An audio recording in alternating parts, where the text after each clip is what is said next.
Pametno kmetijstvo pomeni tudi pametno širitev dejavnosti na kmetiji. Ko del prihodka ustvarite še z dopolnilno dejavnostjo, je kmetija stabilnejša, bolj odporna in z več dodane vrednosti za lokalno okolje. Zato skupna kmetijska politika v strateškem načrtu 2023 do 2027 prek javnega razpisa IRP25 podpira naložbe v vzpostavitev in razvoj nekmetijskih dejavnosti, vključno z biogospodarstvom in ohranjanjem kulturne dediščine. Višina spodbude praviloma znaša 30% upravičenih stroškov.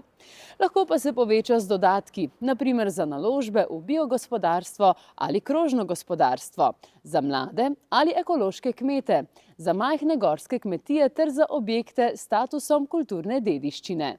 Skupaj lahko podpora doseže do 50% upravičenih stroškov, ob upoštevanju pravil državnih pomoči. Podpora je namenjena naložbam, kot so ureditev ali obnova prostorov, nakup opreme za novo dejavnost, rešitve na osnovi lokalnih virov ter tudi oživljanje in predstavitev kulturne dediščine, če naložba izpolnjuje pogoje razpisa. Če razmišljate o prijavi, začnite zdaj. Jasno določite dejavnost, pripravite poslovni načrt, zberite dokumentacijo in preverite upravičene stroške. Tako boste ob objavi razpisa pripravljeni in boste lahko vlogo oddali kakovostno. Sporočilo je preprosto. Skupna kmetijska politika pomaga, da kmetije razvijajo nove dejavnosti, ustvarijo dodatne prihodke in hkrati ohranjajo podeželje živo.